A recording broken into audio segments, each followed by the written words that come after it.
4,600억대. 자, 베트남서 신병 확보했다. 3년간 추적해 국제 공조수사로 베트남서 신병 확보. 제가 이 조폭한테 한마디 해드리고 싶은 게 있네요. 베트남 가서 얼쩡거리다가 잡혔지. 왜 중국 가서 있거나 중국이나 필리핀 가서 있어야지 왜 베트남에서 얼쩡거려. 다크웹 텔레그램으로 비대면 마약 거래한 42명 덜미. 부산경찰청 마약 판매한 9명 구속, 3명 불구속 기소. 온라인 마약 사범 2018년 51명에서 올해 9월 기준 309명. 지금 마약의 빠른 확산에 대해서 경계 의식을 가져야 될 겁니다. 유젤님이 생각하시는 올바른 정책 방향은 뭐냐고요? 제가 여러분 이 부동산에 대해서요 아주 간단하게 얘기해 드릴게요. 아주 간단하게 얘기해 드릴게요. 보실까요? 여기 1950년대 서울입니다. 1950년대 서울 사진이에요. 간단하게 나온 거예요, 여러분. 그쵸? 이 사진을 왜 보여드렸냐면요. 교통이 발달합니다. 지하철이 발달하면요.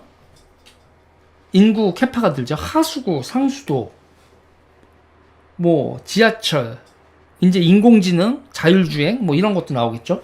화물과 인구의 유통, 위생의 개선, 기타 등등이 나오면, 그리고 에너지, 석탄 쓰다가, 등유 쓰다가, 우리 여러분, 제가 그러잖아요. 어렸을 때 우리 조개탄 썼었죠. 학교에서 조개탄 붓고, 와, 미세먼지 쩔었던 거 아닙니까? 조개탄, 당번이 조개탄 포우잖아. 그러다가 어느 순간, 와, 좋은 학교 갔더니 스팀이 나와. 옆에서 스팀 피익 해서 스팀에서 라디에이터 옆에 밑에 창문 쪽 이렇게 돼 있어. 근데 조금 시간이 지났더니 창문이 좋아져. 에너지 쓰는 효율이 달라지죠. 그러면서 에너지의 종류도 달라집니다. 건물 내장재도 달라지고요. 외장재도 달라지고요. 교통 상황 여러 가지 개선되죠. 그럴 때 그렇게 개선이 되면서 도시는 자연스럽게 발달을 하는 거죠.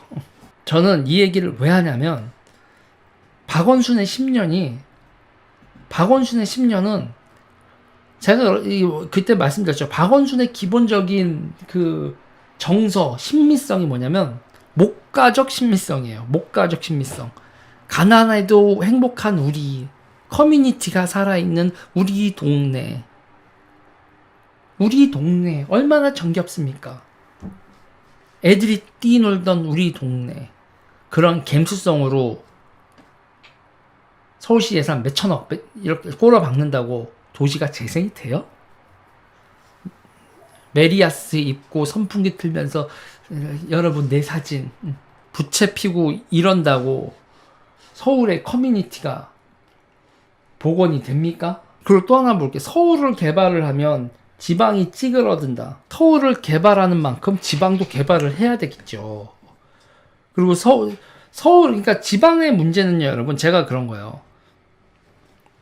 농촌이, 논밭이 직장이면, 거주지를 집중시키고 논밭으로 출퇴근을 하게 만들어야 돼요. 생각을 해보자고요. 택배가 됐건, 쇼핑이 됐건, 뭐가 됐던 사람이 모여 살아야 택배 아저씨는 무슨 죽을 죄를 지었고 우체국 아저씨는 무슨 죽을 죄를 지어서 그게 또 옛날에 자전거를 탄 풍경 이건 그 가수인가? 이렇게 해서 우체 그 가방 하나 메고 할머니 인사하면서 이렇게 하나하나 지금 우리가 사실 그렇게 한가한 나라가 아니잖아. 지금 할머니들 몸이 힘드니까 도시에 이게 지방 도시의 중심이 하나로마트가 되잖아요. 하나로마트에 다 모여 살면서 몸이 힘든 몸 걸어가서 장 볼 수 있는 하나로마트를 중심으로 이렇게 마을이 생긴다고.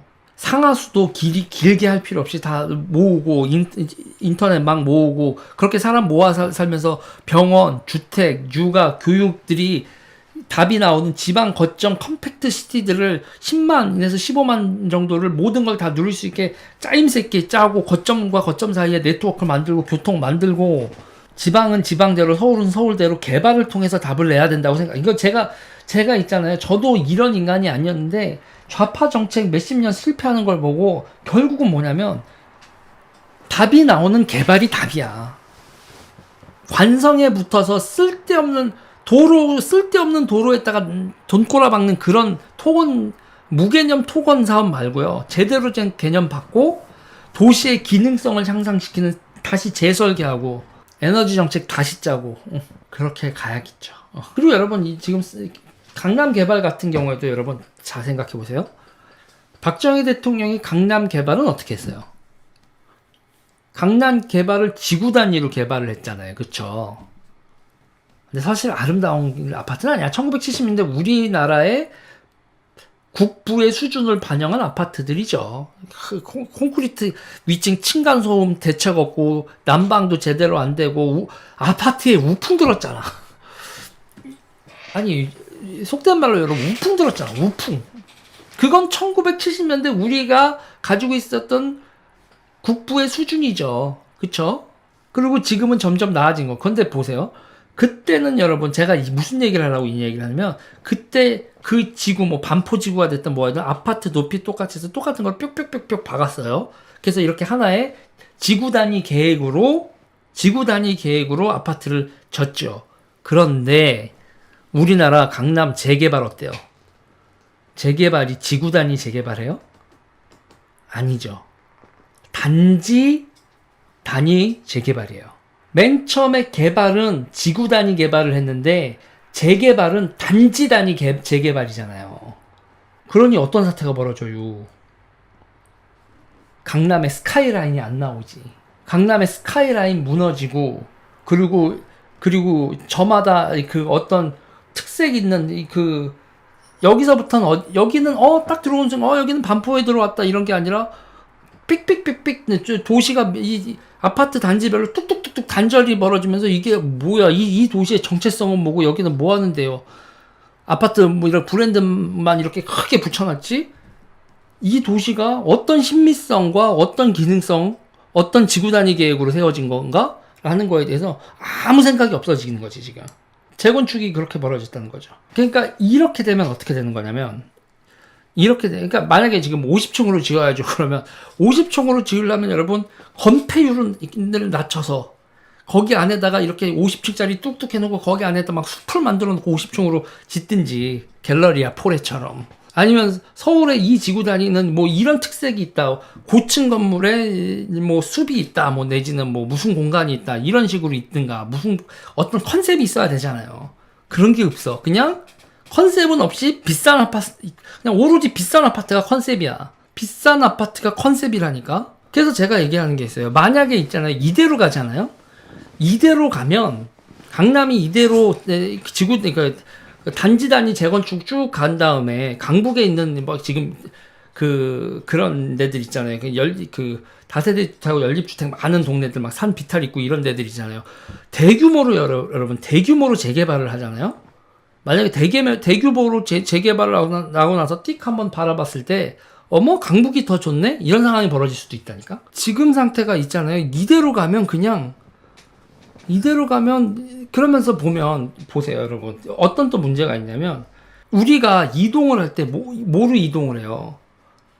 그러니까 뉴욕은 여러분 1층 공간을 다 상가로 두고 하면서 어떻게 되는 거냐면 사람이 상가와 일자리와 주거 공간의 동선을 최소화하죠. 근데 지금 수도권의 가장 큰 문제가 뭐예요, 여러분? 수도권의 가장 큰 문제. 하루 중에서 여러분 길바닥에서 쏟아내는 낭비가 엄청나잖아. 일터와 쇼핑 공간과 주거 공간 생각해봐요. 우리가 얼마나 많이 움직여야 되나? 왜 그렇게 움직여야 되지? 왜죠? 도시를 그따구로 만들어놨죠. 건축업자와 자동차 회사가 분양 많이 하고 물건 많이 팔기 위해서 설계한 도시라니까요. 에너지 효율 존나 떨어지고 우리의 삶을 위해 설계된 구조가 아닌 거라니까 지금 이게. 여러분 왜 서울 살다가 서울 밖으로 나갈 때 뭐가 서러워요? 와, 나 아침에 출퇴근 1시간 반 왔다 갔다 하루에 3시간을 길바닥에다 쏟아야 되는구나. 경기도 베드타운으로 나갈 때 직장 출퇴근이 1시간 반 3시간 출퇴근을 하는 걸 겪게 되는 그 서러움.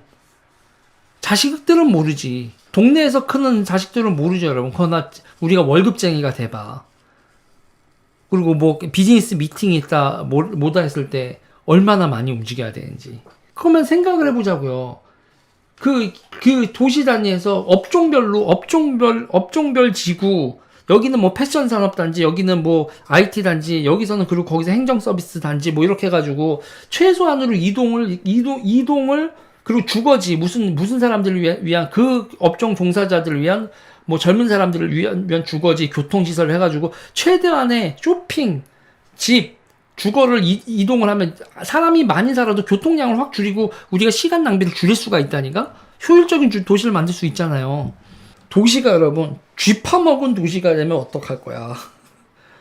쥐 파먹은 도시가. 지금 이대로 가면 군데군데 조선족들이 이렇게 장악한 상권이 여긴 또 조선족들 상권 아닌 상권 하는데 막 이게 도시가 가지고 있는 이게 서로 막 뒤죽박죽. 한 지구에 갔더니 한 동네에 이런 업종, 저런 업종 다 있는 막 이게 무슨 CBD도 아니고 센트럴 비즈니스 디스트릭션, 그래서 CBD라는 건데 이게 지금 서울을 딱 보면 여러분 명동, 을지로, 이 광화문 일대 이렇게 되면 여기가 CBD인가? 라고 보기에도 그렇다고 나머지 데가 부심이라고 보기도 이게 부심인가? 아니 지금 서울을 도시 기능으로 생각을 해봐요. 쇼핑 공간, 사무 공간, 그 주거 공간이란 개념으로 딱 생각해봐요. 서울을 위에서 이렇게 바라봐봐요. 만약에 누군가가 심시티를 했다고 생각을 해봐. 그지같이 만들어 놓은 도시지. 이거 제대로 다시 한번 손 봐야 됩니다. 그러니까 저는 그래요. 서울이 효율성이 떨어지면 그러면 대한민국의 지방에서 서울로 안 옮기는 게 멈춰요? 일면 대한민국은 이미 인구의 절반이 수도권에 살고 있고 지금 계속 올라온다고요. 그래서 서울 개발을 안 했다고 어떻게 됐어요? 지금요, 여러분. 다세대 주택 같은데 지하에 사람들이 안 살았었다고. 다세대 반지하 이런 데서 사람들이 빠졌었다고요. 근데 지금 다시 들어찼어. 이거는 적당한 공급을 계속 해주고 그랬어야지. 부동산에 대해서는 기본적으로 그래요. 부의 수준에 걸맞는 주택 공급을 계속 해줘야 된다. 그리고 서울 개발 안 한다고 지방에 서울 안 올라오는 것도 아니고 서울 개발을 안 해서 막을 생각을 하는 게 아니라 지방을 제대로 개발을 하는 게 답이다 라는 거죠. 서울 발목을 넘어 잡았고 그렇다고 지방을 제대로 육성한 것도 아니야. 이 도시 재생에 대한 것도 다시 생각을 해야 될 겁니다. 여러분 좋아요 눌러주세요. 구독 눌러주세요.